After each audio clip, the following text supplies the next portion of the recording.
Hi there, this is Paul Thompson from Spitfire Audio. I'm going to give you a very quick overview today of the Hans Zimmer Percussion Library, the London Ensembles, which is Volume 1. It's a massive undertaking. We're very excited to be at the final hurdle of this first section of the library. And I'm going to try and make this a kind of short and sweet little look at what you've got inside here, and just show you a few of the different options that you have. And then we'll have some more detailed overviews coming, so that it goes into a lot more detail with the various elements of the library. So without further ado, here we go. I'm going to set up a rough mix here. We've got the close perspective, the room perspective, and the surround perspective. In other words, close, medium, far of Hans's mixes, and they sound like this.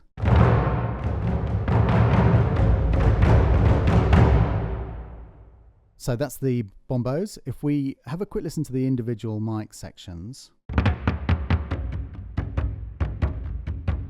So I'm alternating there the hard sticks and then the deep hand hits there.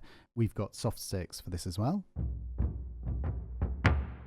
And then everything's up to 6 dynamics. Most of the library is 6 dynamics actually. And with the velocity being graduated across the keyboard, you can pull down this slider, interestingly, which compresses the dynamic range. So then if you're playing softly, and you pull that down, it basically equalizes the volume across the sample range. So you're still playing the quiet samples, but they're turned right up to match the loud ones. So it sounds like this. And then as you play harder, you're picking the louder performances, but the volume stays the same. So that's quite a useful thing. It can also compensate for any differences in different keyboards as well. So that's the close perspective. If we put up the room perspective, and then we look at the surround or ambient perspective. And then if I just quickly mess around with the sliders here while I'm playing, you can hear the difference that this makes.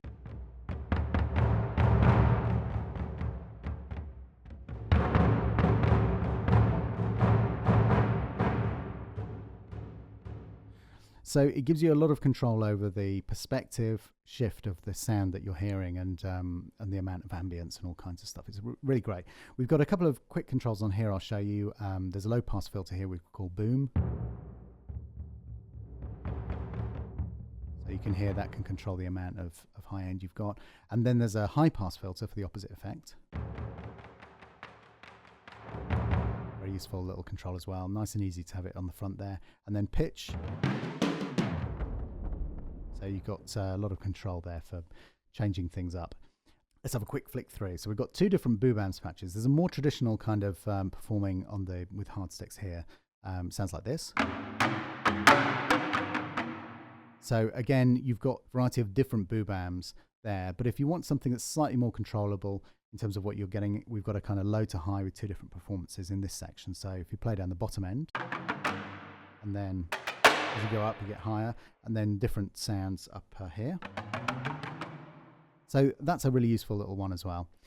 We've got our dolls here, and you can see that we've got the hard sticks down here, and then the kind of taps up here. We tend to do the more hand stuff goes on the black keys, and stick stuff goes on the white keys.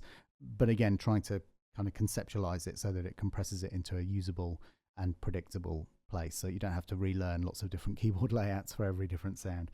So this sounds like this. Let's move the mics around actually, so we get a little different sound. Just turn that down a tiny bit. So you've got the you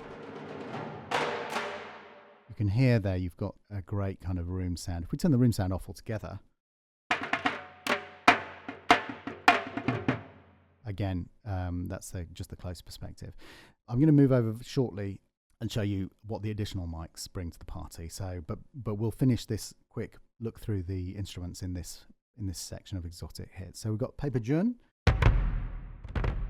That's just the close. So let's put up the room surrounds,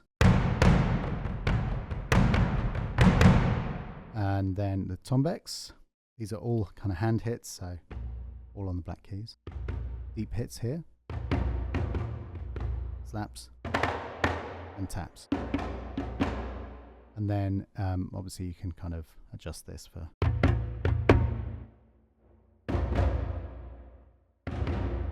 very different sound you can get from just changing that. So let's quickly have a look at the additional mics for this patch.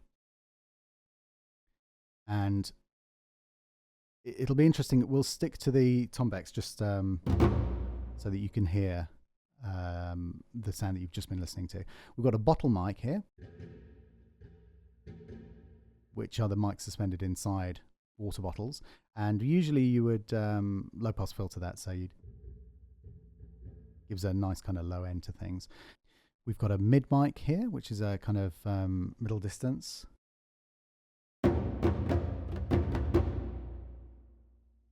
We've got the gallery mics, gives you that very distant perspective.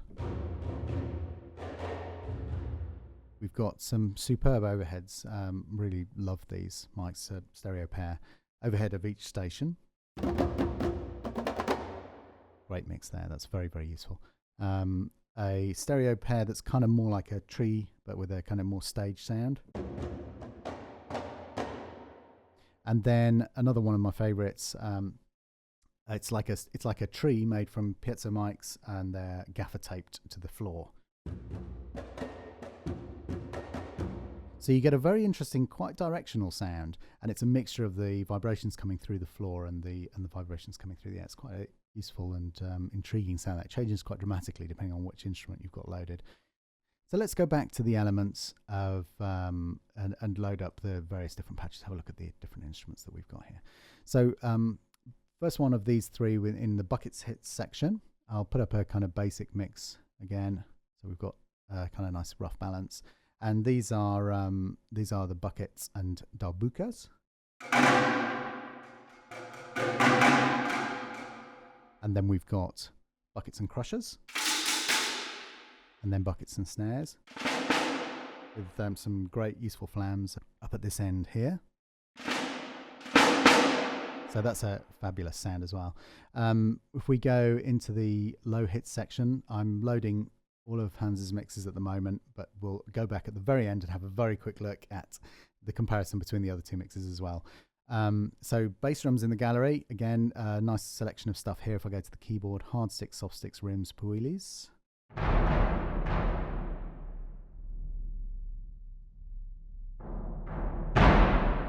Very dynamic, goes from very quiet to very loud. Rims and then puili sticks. So you can hear that they're up in the gallery. We've just got the room up there, but if we put the close mics and ambient mics in as well. In fact, have a listen to the close mics on this. A little bit of room in.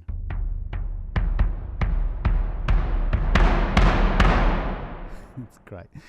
So much fun playing with this. The gallery, we've got a kind of collection of stuff, low boom gallery. Again, let's we'll kind of have a rough perspective in.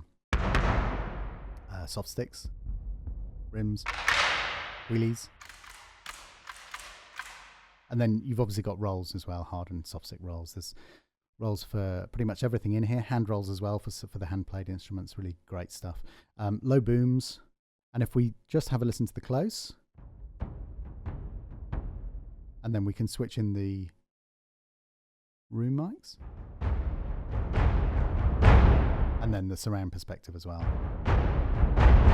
If you want to automate these are fully automatable, and you can also prevent them unloading and reloading. And we've left that on by default because it saves your memory. But you can leave that so that when you pull that right down, it doesn't unload the samples, and you don't get a kind of an interruption in the sound there. So those are the low hits. Going to the metal hits. Start with the anvils. Gong drums in the gallery. Fabulous sound. Let's put some perspective in. Again, different sticks, rims, etc. Piazzi. And we've also got some fantastic choked. And then tam-tams. Again, with all different controls over the perspective shift here. So taiko hits. There are a couple of solo instruments in this section of the library in advance of our third volume, which will be solo versions of the other stuff that you've got here that's just ensemble. So here's the high taiko solo. We can put in the close mics. We have a nice rough balance. We've got the rims, obviously, and puili sticks. then if we have a listen to the low taiko solo. And again, let's look at the different. That's the close perspective. We're switching the room. It's there, and then the distant perspective. That's fantastic as well. So if we go back to a normal kind of rough balance here, taiko ensemble.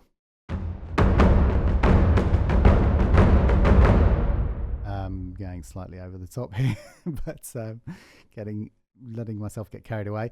Have a quick listen to the different perspectives. So the close mic mainly,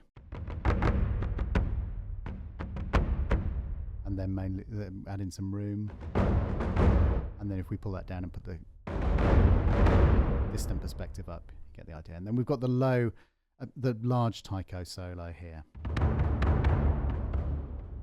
and again close mic.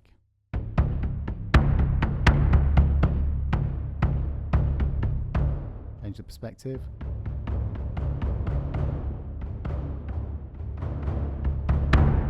So you get a real huge crack if you push up the close mics on these. Real punch to the sound. You can still get a lovely tail going with the other perspectives there. So, without further ado, let's move on to the timpani. I'm going to keep this as short and sweet as possible so that you get a feel for the overall thing. So we've got our timps here. We've got hard, rods, and soft. So if we have a quick look at these are laid out for two-handed playing as well. So that sounds kind of like this. And if we put in some of the other mics, you can hear.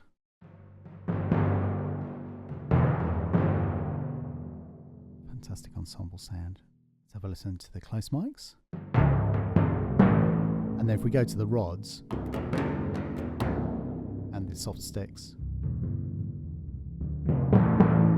So interestingly, let's put the let's change the perspective so we're hearing a lot of room on the hard sticks, soft sticks.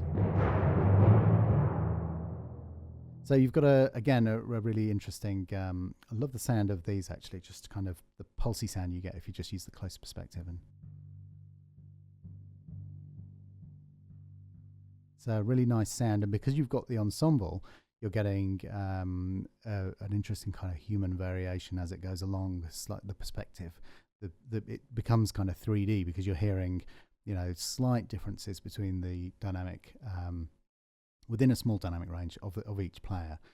So that's a quick look at the timps.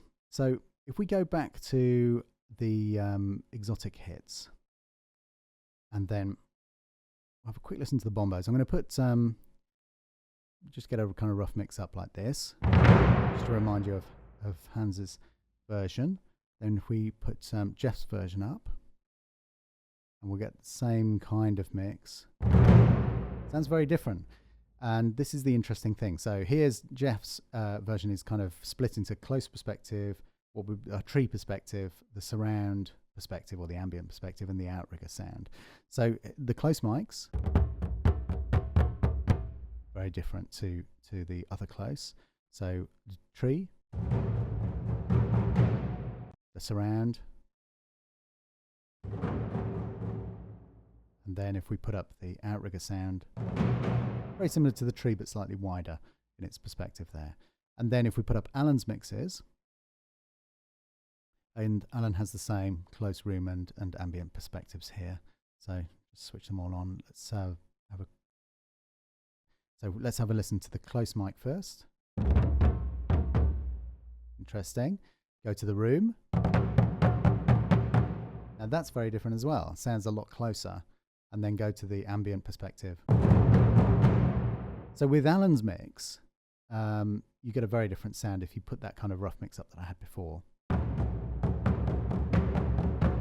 That's very different sounding to the same mic mix kind of levels with the other two mixes. And obviously we've got Steve Lipson's mixes, which are going to be part of the first free update as well, which again sound totally different to all of these as in addition. And then Junkie XL's mixes again.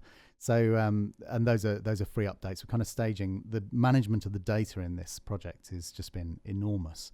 And So we're having to kind of stage it so that the team can get through everything, as well as making sure that the downloads, the servers don't just totally crash. So you've got also the stereo mixes and the surround mixes here. But again, we're staging the download. So the first part of the download is the artist elements. So that's a quick overview of the Hans Zimmer 01 London Ensembles library. Hope you've enjoyed it, and we look forward to seeing you for some more detailed walkthroughs coming soon. And thank you very much for watching.